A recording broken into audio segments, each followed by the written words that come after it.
할 줄 믿습니다. 오늘 하나님의 감동하심의 역사라는 제목으로 에스라서 1장 1절에서 4절 말씀을 함께 묵상하고자 합니다.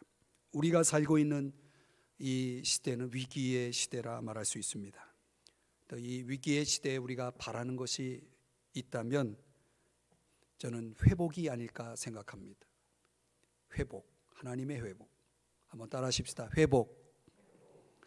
여러분, 에스라서는 우리가 수요일에 성경 강론을 여러분들에게 소개하면서 제가 설명드린 바 있는데, 포로기 이후의 재건의 역사를 기록한 성경입니다.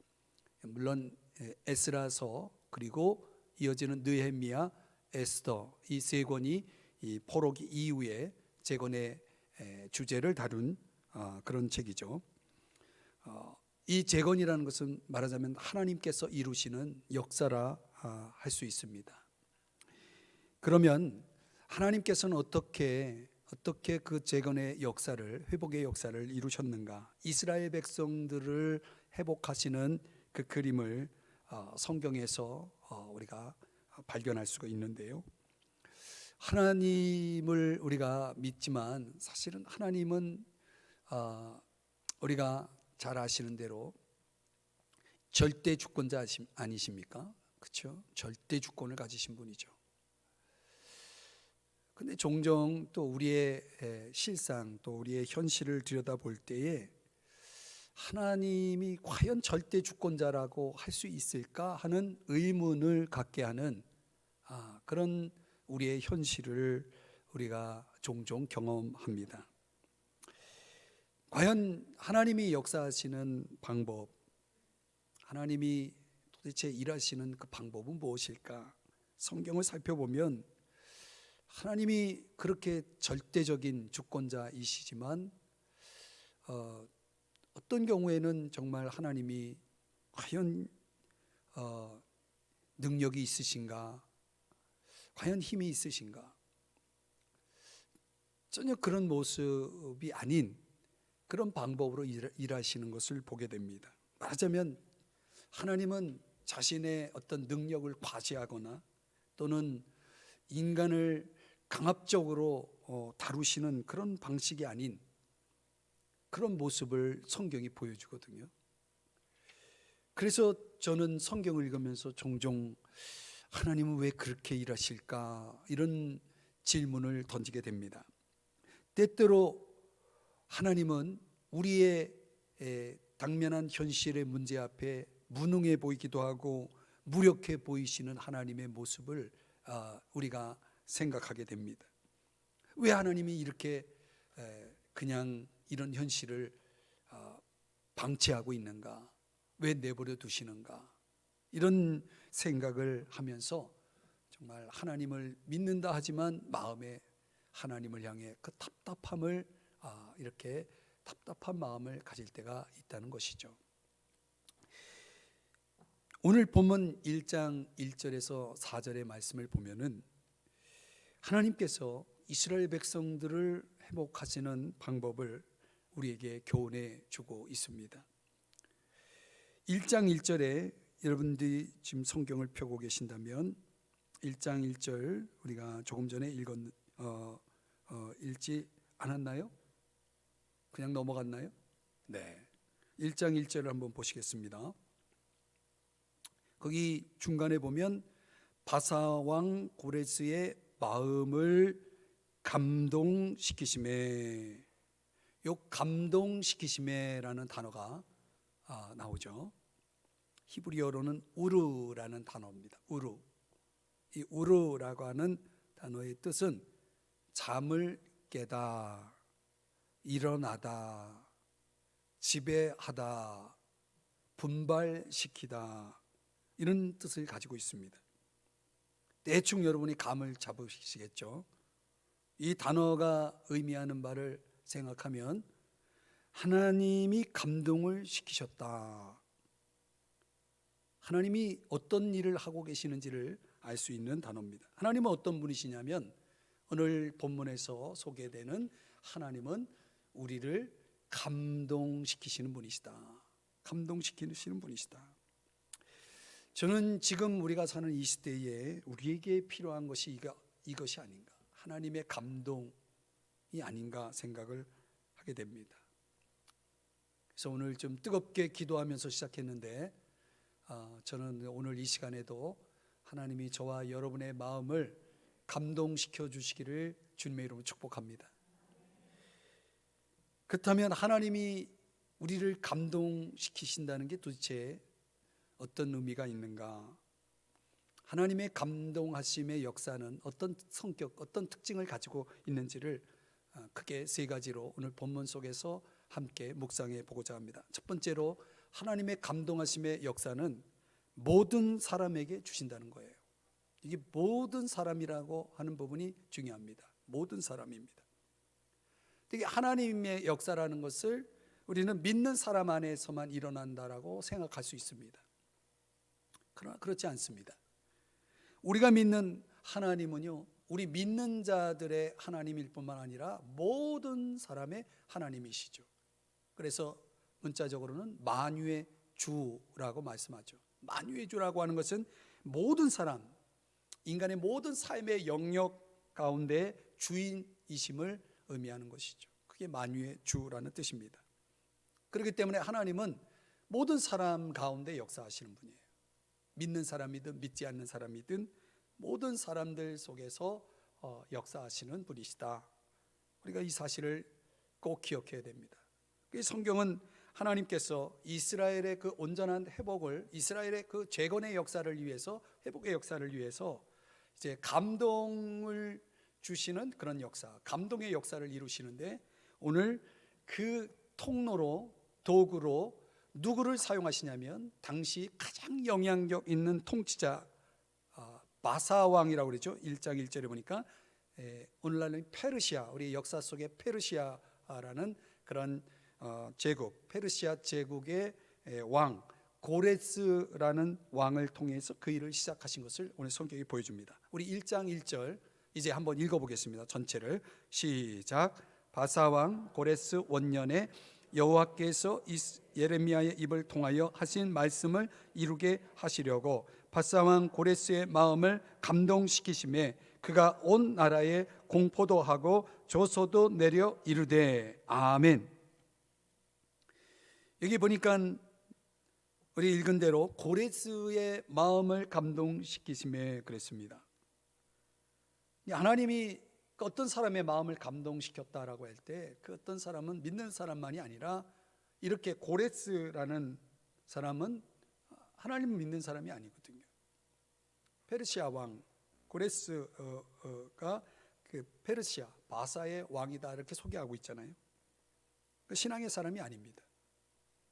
역사에 의하면 이 고레스는 자신의 성공을 위해서라면 어떤 신이든지 찬양할 마음이 있었던 사람, 자기 제국의 어떤 통치나 영광을 위해서라면 어떤 신들에게도 축복을 기꺼이 구할 수 있는 그런 사람이었다. 그래서 그가 정복하는 나라마다 그 민족의 신이 있잖아요. 그 신을 다 인정을 합니다. 오늘날로 말하면 다원주의자입니다. 모든 종교를 다 수용하는 거죠. 모든 종교를 다 인정하는 거죠.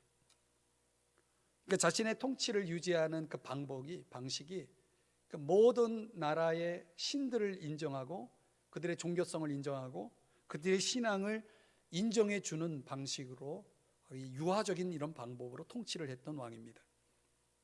그가 제국의 이 바사 제국의 왕으로 등극한 첫 해에 그가 단행한 칙령이 뭐냐면 모든 민족들에게 이런 피지배 민족들의 고통을 덜어주는 그런 칙령을 내리죠. 조서를 내리죠. 그 가운데 이 유다 이 왕국 유대 민족의 그 칙령은 뭐냐? 오늘 본문에 보니까 이제 그들을 고국으로 돌려보내는 그런 칙령을 내리게 됩니다. 이 고레스라고 하는 사람은 도구예요. 말하자면 도구. 진정한 왕은 누구냐면 선지자를 통해서 말씀하시고 또 사람의 마음을 좌지우지하는 그 권능을 가지신 하나님의 자기의 영광을 드러내고 자기의 뜻을 이루기 위해서 자기 백성들을 구속하기 위해서 일하시는 하나님이 진정한 왕이시라는 것을 알 수가 있습니다. 그 고레스 왕의 위에 계신 그 하나님이 존재하는 것이죠. 그래서 이스라엘 백성을 예루살렘으로 귀환시키기 위한 이 고레스 왕의 역할이라는 것을 이미 2세기 전, 그러니까 약 200여 년 전에 이사야 선지자를 통해서 하나님이 고레스의 역할을 아예 규명하십니다. 이게 놀라운 거예요. 200년 전에 고레스 왕의 출현을 이미 하나님은 보고 계셨고 그 역할을 명하셨다. 그 성경이 어디 나오냐면 이사야서는, 이사야서의 이 기록이라는 것은 지금 이 에스라의 이 역사에 약 200년 앞서 일어났던, 예언되었던 말씀이거든요. 그리고 어떤 내용인가 한번 보시면요, 고레스에 대하여는 이르기를, 이 고레스가 여기 등장합니다. 내 목자라, 그가 나의 모든 기쁨을 성취하리라 하며, 예루살렘에 대하여는 이르기를 중건되리라 하며, 성전에 대하여는 내 기초가 놓여지리라 하는 자니라. 여러분 놀랍지 않습니까? 하나님이 이런 분이에요. 이사야 45장 13절에도 한번 이 말씀은 같이 읽어보죠. 시작. 내가 공의로 그를 일으킨지라 그의 모든 길을 곧게 하리니 그가 나의 성읍을 건축할 것이며 사로잡힌 내 백성을 값이나 가품이 없이 놓으리라.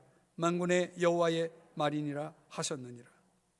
여러분 어떻게 하나님은 이 200년 후에 일어날 일을 내다볼 수 있습니까? 그분은 과연 만유의 주, 권능의 하나님 아니십니까?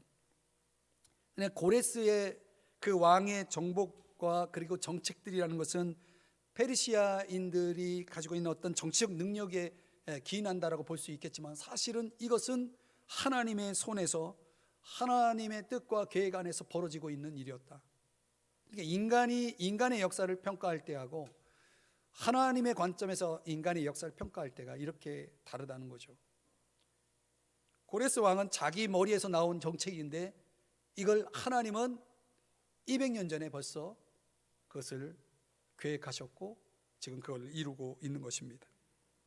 여러분, 하나님은요 고레스 왕의 마음에 감동을 주셔서 그를 움직여서 이스라엘 백성들을 그들의 포로 생활을 끝내고 이제 예루살렘으로 귀환하도록 하게 하셨다는 거예요. 그래서 1장 1절의 말씀을 다시 보시면 이사야 선지자에게만 이 말씀을 한 것이 아니라 예레미야 선지자를 통해서도 하나님께서 이제 말씀을 하시는데, 그 말씀이 예레미야 29장 10절의 말씀이에요. 다 같이 한번 읽어보겠습니다. 시작. 여호와께서 이와 같이 말씀하시니라. 바벨론에서 70년이 차면 내가 너희를 돌보고 나의 선한 말을 너희에게 성취하여 너희를 이곳으로 돌아오게 하리라. 아멘. 70년이라고 하는 시간을 두고 이게 차면 내가 돌아오게 하겠다, 예레미야 선지자를 통해서 약속하신 겁니다. 근데 그 약속을 이루기 위해서 하나님은 지금 누구를 감동하시냐면 고레스 왕의 마음을 감동시켰다는 거예요. 이제 백성들이 고향으로 돌아갈 때가 다가왔고 마침내 하나님은 페르시아 왕의 마음을 움직이신 것이죠. 그래서 그 일을 이루신 겁니다. 여러분, 이걸 이제 우리에게 한번 적용해 본다면, 고레스 왕은 하나님을 믿지 않는 사람이고 또 당시 제국을 통치하는 대단한 권력자죠.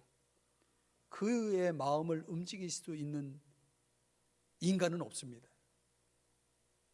그런데 그 마음을 움직이신 분이 하나님이십니다. 오늘날 이 땅에서도 그런 일이 이루어질 수 있을까요? 오늘날에도 그런 일이 있을 수 있을까요? 아멘이 현찮네요. 그런 일이 이루어질 수 있을까요? 말 그대로 믿음대로 될지어다입니다. 그런 일이 이루어질 수 있겠죠. 그때 하나님이 오늘 우리가 믿는 하나님이신데, 고레스 왕을 감동시키시고 그 마음을 움직이신 그 하나님께서 물론 하나님의 어떤 뜻 가운데, 하나님 계획 가운데 이루어진 것이지만, 그렇다면 하나님이 정말 기뻐하시고 하나님이 뜻하신다면 여러분 이런 일들이 지금도 일어날 수 있다는 거죠. 지금 이 세계는 누구에 의해서 움직여진다고 생각하십니까, 여러분? 미국입니까? 중국입니까? 저 북한입니까? 이 세계를 지금 누가 움직이고 있는 겁니까?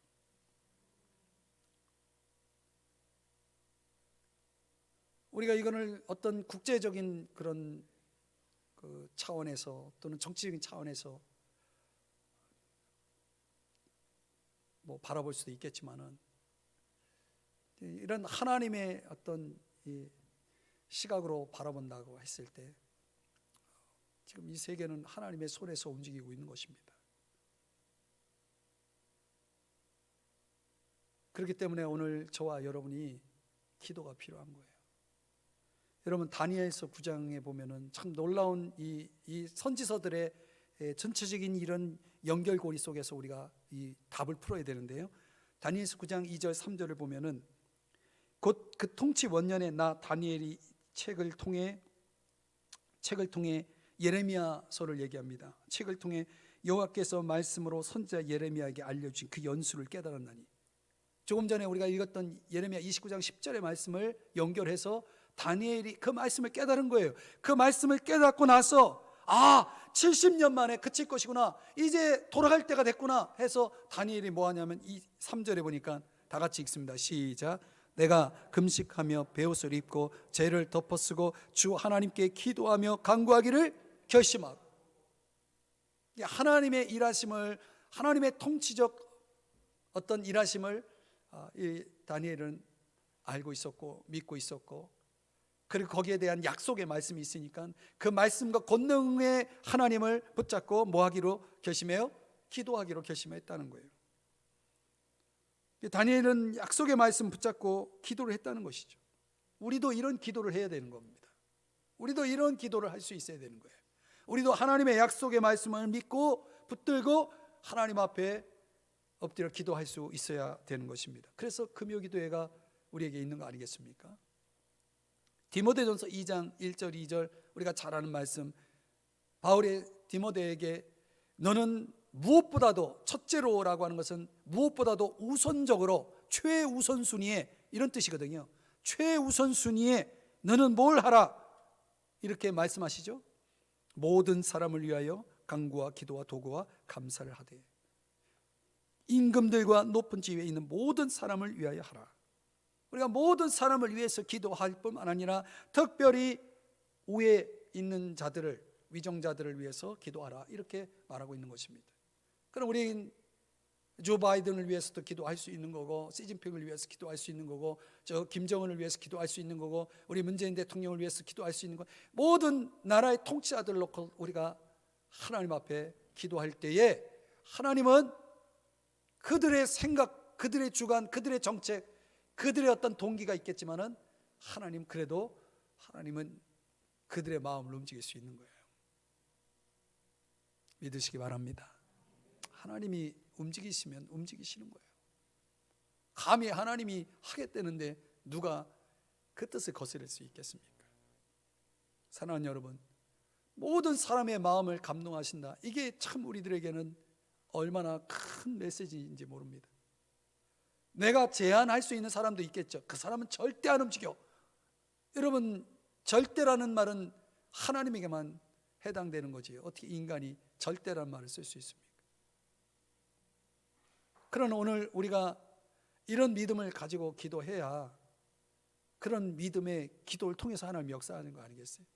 될까 말까가 아니라 반드시 하나님이 일하신다, 역사하신다, 이런 믿음을 가지고 우리가 기도해야 될 거 아니에요? 물론 어떤 경우는 그 한 사람의 변화가 10년이 걸릴 수도 있고 50년이 걸릴 수도 있고 평생이 걸릴 수도 있어요. 아니, 내가 죽어서도 그 변화를 못 보고 끝날 수도 있어요. 그러나 여러분, 하나님의 일하심이라는 것은 내 시간표와 다를 수 있거든요. 중요한 것은 하나님은 하신다는 거예요. 아멘. 아멘. 여러분, 우리가 하나님의 말씀을 붙잡고 기도할 때 하나님이 반드시 일하여 주심을 믿으시고 오늘도 믿음으로 기도하는 이 밤이 되기를 주의 이름으로 축복합니다. 그러니까 여러분이 포기하지 않고 그 마음을 위해서 그 영혼을 놓고 그 사람을 놓고 그 문제를 놓고 기도할 때에 하나님께서 일하실 겁니다. 일하실 겁니다. 두 번째로 하나님의 감동의 역사는요, 예배를 회복하시는 겁니다. 1장 2절의 말씀 우리 한번 같이 읽어보겠습니다. 시작. 바사왕 고레스는 말하노니 하늘의 하나님 여호와께서 세상 모든 사람을 내게 주셨고 나에게 명령하사 유다 예루살렘의 성전을 건축하라 하셨나니. 아멘.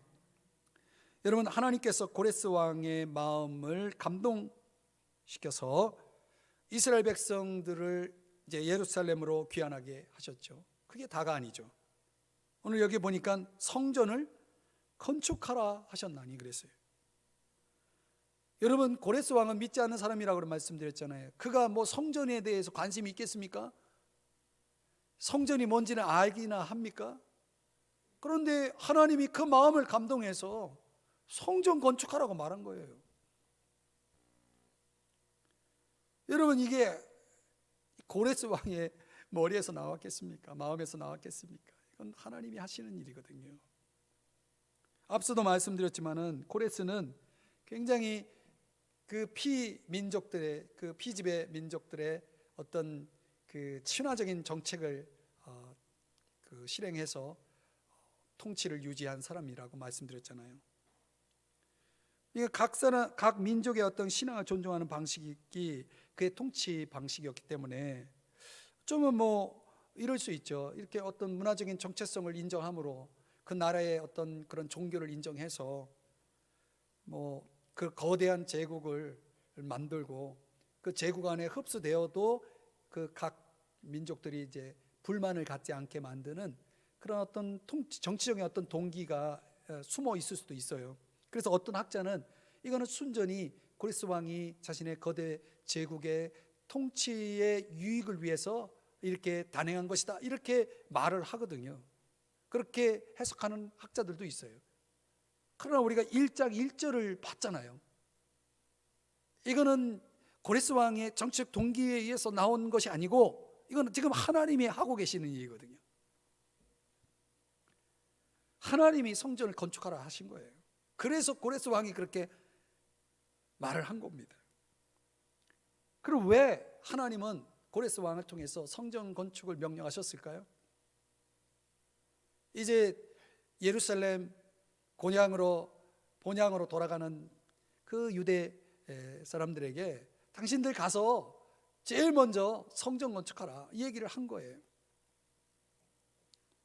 왜 하나님은 그들이 가장 최우선으로 성전을 건축하게 고레스 왕의 마음을 감동해서 그런 칙령을 내리게 하셨을까?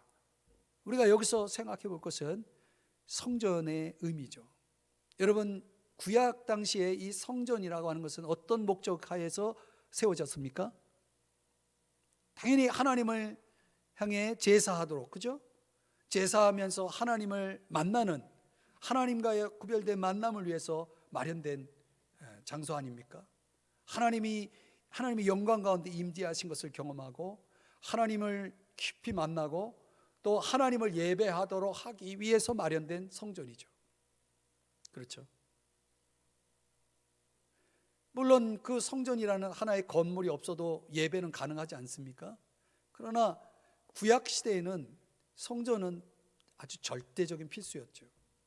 하나님을 만날 수 있고 하나님을 예배할 수 있는 구별된 장소라는 것이 구약 시대에는 너무나 중요했고, 그것이 이스라엘 역사의 가장 중요한 핵심이라는 것을 우리가 역사서를 읽어보면 아십니다.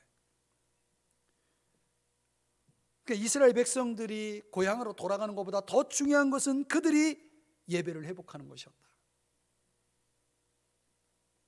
어쩌면 그들이 돌아가야 할 이유는 예배의 회복을 위해서였다, 이렇게 말할 수도 있죠. 그만큼 성전 건축은 예배의 회복과 연결되어 있다. 구약으로 말하면 제사의 회복이죠. 여러분, 오늘날 이것이 우리에게 적용된다면 신약시대에 와서 예배는 보다 포괄적인 그런 개념을 가졌죠. 로마서 12장 1절에 보면은 영적 예배가 나오죠. 구원을 받은 모든 그리스도인들에게 주어진 최우선순위의 그 예배, 영적 예배라는 것이 뭡니까? 여기서 말씀하는 영적 예배는 너희 몸을 하나님이 기뻐하시는 거룩한 산제물로 드리라. 이는 너희가 드릴 영적 예배이라. 영적 예배라고 하는 것은 그 예배의 핵심이 뭡니까? 하나님 앞에 우리 몸을 드리는 것이라고 말씀하고 있죠. 이 말씀이. 그러니까 우리가 우리 몸을 하나님 앞에 드릴 때 하나님이 기뻐하시는 삶을 살아갈 수 있는 그런 가능성이 있는 겁니다. 하나님 앞에 드림으로 하나님이 기뻐하시는 삶이 이루어지는 것이죠. 그게 영적 예배다 이렇게 가르치고 있는 거죠. 신약으로 이 말씀을 적용하면 사실 예배라는 것이 얼마나 중요하냐. 제가 수요일부터 이제 창세기로 돌아와서 창세기 지금 말씀을 좀 나누고 있는데 이제 1장 2장 시작했어요. 그 1장 2장을 하면서 주일과 안식일의 개념을 아주 선명하게 여러분들에게 말씀을 드렸습니다. 한번 동영상으로 못 들으신 분들은 한번 꼭 들으세요. 그래서 주일이라고 하는 이 오늘날의 우리의 이 주일은 우리에게 있어서는 첫날이고 시작입니다. 그래서 우리의 삶의 가장 중요한 시작, 첫날은 하나님을 만남으로 시작되는 그런 첫날이죠. 거기서 모든 것이 이루어지는 것입니다. 모든 것이 시작될 수 있는 것이죠. 그래서 예배가 회복되면요, 사람이 예배가 회복되면 모든 것이 제자리를 잡게 돼 있어요. 근데 거듭난 신앙인들이 예배가 무너지면요, 다 무너집니다. 거듭나지 않은 사람은 뭐 예배가 있든 없든 상관없이 삶이 말 그대로 혼돈에 있겠지만은 거듭난 사람들조차도 이 예배가 무너지면은 모든 게 다 흐트러지게 돼 있습니다. 우리가 예배를 통해서 하나님과의 관계를 올바로 세우고 우리의 삶이 제자리를 제대로 딱 자리 잡게 되면은 그때부터 우리는 하나님의 축복과 인도하심 속에서 인생을 살아가게 되죠. 그럼 모든 것들이 순리대로 다 돌아갑니다. 그렇지 않을 때는 그 인생의 장이라는 것은 굉장히 표류하는 것과 같이 아주 복잡하고 혼란스러울 수밖에 없는 것입니다. 그래서 역사 속에 보면 이 미국의 기독교 사회 그 청교도들의 삶에 보면 가장 그들이 중요하게 여겼던 게 뭡니까? 주일성수 아닙니까? 주일성수. 그래서 주일은 하나님 앞에 반드시 예배하면서 지켜야 되고, 그리고 성도와 교제하고, 그리고 선한 일에 열심히 힘쓰는 그런 어떤 삶의 우선순위에 대한 아주 분명한 신앙적 철학을 가지고 그들이 하나님을 섬겼다는 거죠. 그런 예배 전통이 이 교회사에 이렇게 보면은, 기독교회사를 보면은 이 유럽 교회가 무너진 것은 세속화였거든요. 그 세속화에 가장 큰 영향을 준 게 예배 파괴입니다. 예배 파괴입니다. 예배가 무너지면요, 다 무너진다는 걸 사탄은 너무나 잘 아는 거예요. 여러분, 교회를 무너뜨리는 방법은 예배를 무너뜨리면 되는 겁니다. 그럼 끝나는 겁니다. 교회는 더 이상 교회로서의 기능을 할 수가 없는 겁니다.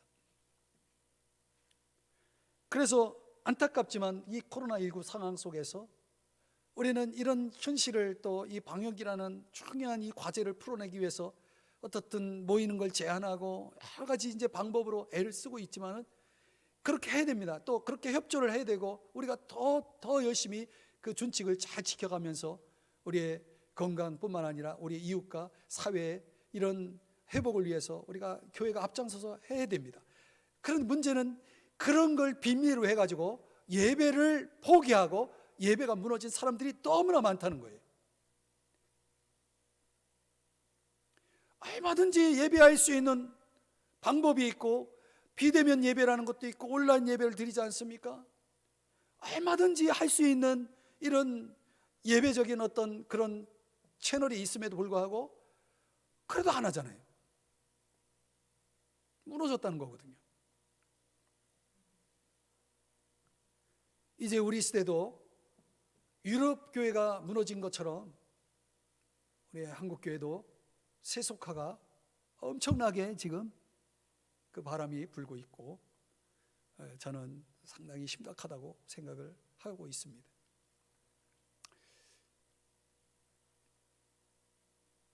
이런 설교를 하면 또 오해하실 분도 있겠지만은 오해하지 마세요. 성경을 말씀하고 있는 거니까. 그러니까 우리가 이런 위기 상황 속에 살고 있으면서도 우리가 핑계하지 말아야 됩니다.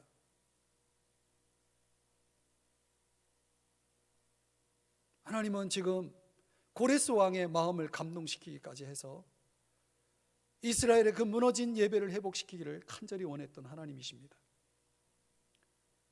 저는 지금 믿지 않는 사람들의 마음을 감동시켜서 너희들 올라가서 성전 건축하라고 말하는 그런 기적이, 그런 감동의 기적이 일어나야 한다고 생각하는 사람입니다. 웃기지 않습니까? 믿지 않는 고레스 왕이 너희들 가서 성전 건축하라고 말했다는 거예요. 말하자면 그런 거죠. 믿지 않는 불신자가 너 예수 좀 잘 믿어. 예수 믿는 사람도 엉터리로 막 예배도 안 드리고 막 놀러 다니고 이러는 거 보면서 너 예수 그런 식으로 믿으면 간도라 이러면서 혼내는 거랑 똑같아요. 주일날 예배 드리고 하나님을 만나라고 주일인데 코로나 때문에 교회 못 온다고 놀러 갑니까? 방역을 위해서 교회는 안 나와도 놀러는 가는 사람들은 뭐 하는 사람들입니까?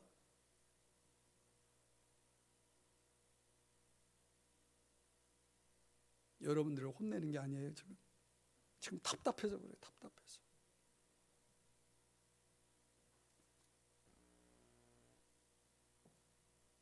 다시 말씀드리지만 예배가 무너지면 우리 인생, 우리의 삶 다 무너지는 겁니다. 교회도 무너집니다. 그러면 희망이 없는 것입니다. 제가 수요일에도 이거 강조했습니다. 이상하게 말씀이 계속 지금 뭐 제가 의도한 말씀이 아니잖아요. 이게 계속 지금 말씀을 볼 때마다 그거를 계속 하나님이 말씀해 주시고 계셔요. 예배 회복의 감동을 받으시기를 주의 이름 축복합니다. 진정으로 예배가 될 수 있도록 해야 됩니다. 지금 교회 나와서 예배 드리느냐 아니면 집에서 예배 드리느냐 그게 중요한 게 아니라 지금 내가 드린 이 예배가 지금 진짜 예배냐라는 것이 중요한 것입니다. 그래서 예배가 우리의 삶에 있어서 가장 중요한 첫 자리가 되어야 하는 것입니다. 지금 이 시간에 이 자리에 나오신 분들, 또 이 자리에 나오지 않고 온라인으로 예배 드리신 분들, 그 나머지 분들은 뭐 하고 있는 거예요? 지금 예배는 우리가 결코 포기할 수 없는 것이고 우리에게 있어서 가장 중요한 것임을 오늘 고레스 왕의 마음을 감동시키신 우리 하나님이 예배 회복을 외치시고 성전을 건축하라 하신 하나님의 그 음성이 오늘 한국교회와 우리 사랑하는 삼성중앙교회 모든 성도들에게 들려지기를 주의 이름으로 축복합니다. 세 번째 하나님의 감동하심은 주의 백성을 헌신하게 하는 겁니다. 하나님의 감동의 역사는 예루살렘 포로들의 예루살렘 귀환과 성전 건축으로 끝나지 않았습니다. 이제 그들을 뭐하게 하냐면 헌신하도록 감동하십니다. 3절입니다. 다 같이 읽어봅니다. 시작. 이스라엘의 하나님은 참 신이시라. 너희 중에 그의 백성된 자는 다 유다 예루살렘으로 올라가서 이스라엘의 하나님 여호와의 성전을 건축하라. 그는 예루살렘에 계신 하나님이시라. 아멘. 여러분, 이스라엘의 하나님은 참 신이라 그랬습니다. 너희 중에 그의 백성된 자는, 하나님이 참 신이신데 그의 백성된 자는 여호와의 성전을 건축하라라는 거예요. 이것도 역시 고레스의 입을 통해서 지금 선포되고 있는 내용입니다. 여러분, 고레스 왕은 절대 권력자고 그 당시로는 최고의 권력자인데, 그가 뭐 성전 건축, 성전이라는 건물 하나 짓는 게 그게 뭐 대수겠습니까? 얼마든지 뭐 10개든 100개든 자기가 마음만 먹으면 다 지을 수 있는데, 왜 고레스 왕은 자기가 건축할 생각을 안 하고 그의 백성된 자, 너희 중에 그의 백성된 자는 성전을 건축하라고 말하고 있는 것입니까? 이게 하나님이 하시는 일이라는 걸 알 수가 있잖아요. 인간이 하는 일이 아닙니다. 인간이 하는 거라면 고레스 왕이 굳이 그 백성된 자들에게 지시할 필요가 뭐가 있으면 자기 군사들을 풀고 자기 휘하의 신하들을 풀어서 얼마든지 어느 곳에든 성전을 건축할 수 있는 거 아니겠습니까? 그러나 그렇게 하지 않았다는 거예요. 왜? 하나님이 하게 하시는 대로 지금 고레스는 도구에 불과했다는 거예요. 그러면서 여기서 중요한 것은 그의 백성된 자들이 중요한 것입니다. 성전을 건축하는 일 누가 해야 됩니까? 그의 백성된 자들이 해야 되는 거예요. 이게 성경적인 겁니다. 1장 4절의 말씀을 한번 또 읽어보겠습니다. 시작. 그 남아있는 백성이 어느 곳에 머물러 살든지 그곳 사람들이 마땅히 은과 금과 그 밖의 물건과 짐승으로 도와주고 그 외에도 예루살렘에 세울 하나님의 성전을 위하여 예물을 기쁘게 드릴지니라 하였더라. 아멘. 여러분, 여기 남아있는 백성이 어느 곳에 머물러 살든지 이제 그들이 성전을 위해서 성전 건축을 감당하라 하면서 여기 4절 끝부분에 뭐라고 말하냐면 기쁘게 드릴지니라 그랬어요. 기쁘게 드릴지니라. 이 기쁘게 드린다는 게 뭡니까? 이게 오늘날로 말하면 헌신이죠. 헌신. 신약 성경에서 가르쳐 주고 있는, 교훈하고 있는 헌신의 개념이 뭡니까? 드리는 거예요. 그래서 한자로는 드릴 헌자 몸신자잖아요. 몸을 드리는 것. 몸만 드린 게 아니라 전체를 드리는 거죠. 그걸 기쁘게 드리는 헌신을 강조하고 있는 것입니다. 고린도후서 9장 7절에 보면은 하나님 앞에 드릴 때의 자세를 가르쳐 주는데, 인색함으로나 억지로 하지 말지니 하나님은 즐겨내는 자를 사랑하시니라 그랬죠. 여러분, 우리가 하나님 앞에 헌신을 억지로 할 수가 있죠. 그렇게 하지 말라는 거예요. 그 진정한 헌신이 아니라는 거죠. 기쁨이 있어야 된다는 게, 기쁨이. 여러분, 교회 나올 때 기쁘십니까? 또가 막 힘드십니까? 그 찬양 있잖아요. 갈 길을 밝히 보이시니, 막 엉덩이를 들썩들썩 하면서. 저는 다윗이 법궤를 이제 들여올 때에, 시온성에 들여올 때 그가 얼마나 기뻤는지, 막 바지가 내려가는지도 모르고 막 춤을 추다가 그 안에 미갈이 왕이 칠칠맞게 정말 체면도 없다고 말하면서 막 그러잖아요. 그러니 뭐라고 합니까? 내가 하나님 앞에서 뛰놀리라 그랬어요. 하나님 앞에서 뛰노는 사람이 되어야 되는 거예요. 즐거움이, 기쁨이, 그런 것이 있는 게 그게 진짜 헌신 아니겠습니까? 억지로 하지 말라, 이렇게 억지로라는 단어가 성경에 또 나와요. 어디 나오냐면 마가복음 15장 21절에 보면 억지로, 제가 이거 앞뒤 다 뺐습니다. 억지로. 여기 누구 얘기냐면 알렉산더와 루포의 아버지인 구레네 사람 시몬, 구레네 사람 시몬의 이야기예요. 이 시몬이 억지로 같이 가게 하여 예수의 그 십자가를 지었다라고 이제 성경이 말씀하거든요. 그런데 우리가 로마서 16장 13절에 보면 이 가정이 나중에 믿음의 가문을 이루고 그의 아내, 이 시몬의 아내와 그리고 그 아들 루포가 이 바울이 기억할 만한 그 복음 사역의 굉장히 중요한 그 리스트에 이 가정을 소개하는 내용이 나옵니다. 참 영광스러워요. 그러니까 억지로도 필요할 수 있겠다. 억지로 이렇게 하다 보니 나중에는 그냥 이렇게 영웅이 되는 거죠. 복음의 영웅이 되는 거죠. 억지로가 은혜 받으면 자발적으로, 기쁨으로 이렇게 되는 거죠. 기꺼이. 그러니까 주님 앞에 우리가 드리는 헌신이나 헌금이라는 것은 이런 차원에서 이루어져야 된다, 이런 얘기죠. 그러니까 마가복음 또 12장에 이런 말씀도 나옵니다. 41절에 보니까 예수께서 헌금함에 대하여 앉으사 무리가 어떻게 헌금함에 돈 넣는가를 보실세. 어느 날 예수님이 성전에 앉아서 거기도 우리 교회처럼 이렇게 들어올 때 헌금함 이렇게 바깥에 있으면 헌금하고 들어가서 하나님 앞에 제사를 드리고 그랬나 봐요. 어쨌든 헌금함에 돈 넣는 것을 다 보셨다는 거예요. 하나님 헌신의 모습을, 그 중심을 계속 이렇게 주목하고 있는 예수님의 모습을 그리고 있습니다. 오늘날에도 분명히 우리 주님은 우리의 이 헌신의 모습을 이렇게 지켜볼 거라고 저는 믿습니다. 아멘이 없네요.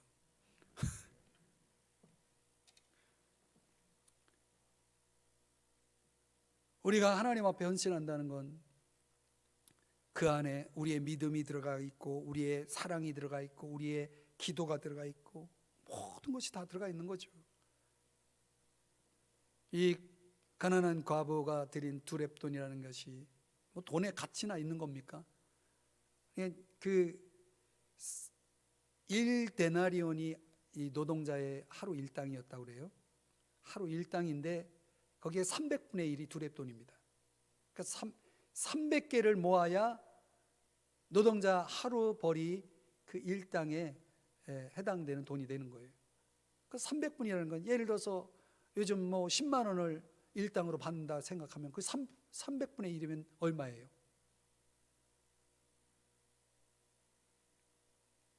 제가 계산이 좀 약해요. 여러분이 알아서 계산해봐요. 그 돈의 가치라고 할 것도 없는 그거를 주님은 너무나 중요하게 봤다는 거죠. 어떤 헌신의 양적인 걸 보는 것이 아니라 그 헌신의 질을, 헌금의 질을 하나님이 보시고 그 속에서 하나님이 그걸 아주 칭찬하신 것을 볼 수가 있는 것입니다. 그래서 고린도후서 8장 5절에도 이런 말씀을 하잖아요. 먼저 자신을 주께 드리고. 여러분 창세기 4장에 보면 가인과 아벨의 제사를 볼 때에도 참 특이한 거는 가인의 제사는 받지 않았다고 그랬잖아요. 그런데 성경을 정확하게 보면 가인과 그 제물을 받지 않았다라고 돼 있어요. 가인이 그 앞에 있는 거예요. 그러니까 하나님이 보실 때는 가인이 드린 제물보다 더 문제는 가인이 문제인 거예요. 물론 성경의 여러 가지 해석상 다른 의미도 있지만은 저는 중요한 건 하나님이 우리 자신을 드렸는지를 먼저 보는 거예요. 그 유명한 일화 가운데 오래전 영국 교회에서 아프리카 선교를 위해서 헌금을 이렇게 거두는 일이 있었는데 그때 그 헌금 박스에 헌금함에 그 한 소년이 이제 올라갔다고 그랬죠. 자기가 이제 올라간 거예요. 그 헌금 박스에. 너 왜 거기 올라갔냐 그랬더니 저를 드리려고요. 그랬다는 거예요. 근데 그 소년이 여러분 유명한 그 리빙스톤 아닙니까? 결국 아프리카를 위해서 자기를 드렸다고 하더니 진짜 자기를 드려서 아프리카를 변화시킨 사람 아닙니까? 그러니까 우리가 우리 자신을 드린다는 것이 참 중요한 것입니다. 내가 하나님 앞에 오늘 하나님이 우리의 마음을 감동하실 때가 있어요. 그런 그 감동을 패스해버리는 사람도 있지만은 그 감동을 아멘하고 받는 사람이, 수용해서 순종하는 사람이 있죠. 하나님은 지금도요 모든 사람의 마음을 움직이고 계시는 거예요. 모든 성도의 마음에 하나님은 감동을 주시는 거예요. 근데 어떤 사람은 그 감동을 패스해버리고 없었던 것처럼 여기고 그냥 흘려버리죠. 그러나 어떤 사람은 주신 감동을 이건 하나님의 뜻이야 하고 아멘하고 순종하는 사람이 있는 거예요. 그렇게 자신을 드리면 하나님 그걸 통해서 새로운 역사를, 새로운 기적을, 새로운 하나님의 계획을 이제 이루어 나가시는 거죠. 오늘날 그런 일들이 오늘 저와 여러분을 통해서 이루어질 수 있기를 주의 이름으로 축복합니다. 이제 말씀을 적용해 보겠습니다. 주님의 감동하심이 분명히 있습니다. 저는 제 목회 여정뿐만 아니라 제가 처음 예수를 믿고 거듭난 이후에 제 마음을 감동하셔서 주께서 이끄신 그런 많은 일들을 추억해 봅니다. 때로는 그 감동을 못 들은 척하고 못 느낀 척하고 패스한 적도 있고, 어떤 때는 내가 감당할 수 없는 그런 감동, 내가 감당하기 버거워하는 그런 감동도 아멘하고 순종했을 때 정말 하나님의 놀라운 역사들이 있었던 걸 기억해요. 하나님이 그대로 갚아주시고 그대로 역사하시는 걸 내가 보면서, 야, 하나님은 정말 그냥 지나치는 게 없구나. 그런 거 알면서도 우리가 그 감동을 따라 신앙생활하는 게 그렇게 쉽지 않아요. 그 복이죠. 그 사람 복이죠. 모든 사람이 하나님의 감동을 받습니다. 감동이 없는 게 아니에요. 몇 사람에게 주는 감동이 아니라 모든 사람에게 감동을 주지만 어떤 사람은 그 감동을 못 느끼는 거죠. 깨닫지 못하는 거죠. 아니면 그 감동을 무시해버리는 거죠. 하나님은 고레스 왕도 움직이시는 분인데, 감동하신 분인데 오늘 여러분들을 감동하시지 않겠습니까? 그럼 감동하시면 어떻게 해야 돼요? 우리가 어떻게 해야 돼요? 아멘 해야 돼요. 아멘. 한번 따라 하십시다. 아멘. 억지로라도 아멘 하세요. 아멘. 아멘 하면 여러분, 그리고 순종하면 또 하나님이 역사하실 거예요. 역사하십니다. 분명히 역사하십니다. 특별히 하나님께서 우리의 마음에 예배의 회복을 감동하신, 지금 우리가 지금 처한 지금의 상황에서는 예배 회복의 감동이, 저는 성경을 보는데 성경을 통독해 나가는 계속 그런 것만 제 마음에 꽂혀요. 그래서 저는 그게 하나님 뜻이기 때문에 제 마음에 자꾸 그런 은혜를 주신다고 봐요. 너무 한 곳에 집중되는 듯한 느낌이 들 정도로 하나님이 계속 그런 말씀을 제 마음에 꽂혀주세요. 그래도 뭐 어떻게 해요?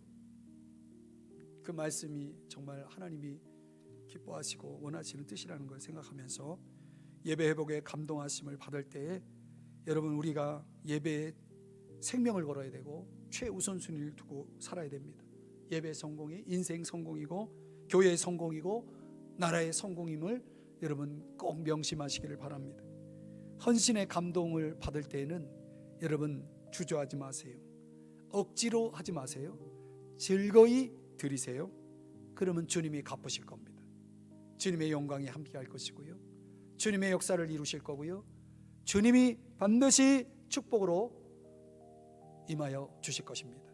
오늘 이 말씀이 저와 여러분 속에 성령을 통하여 들려주시는 음성으로 받으시고 따르시기를 주의 이름으로 축복합니다. 시간 잠깐 기도하고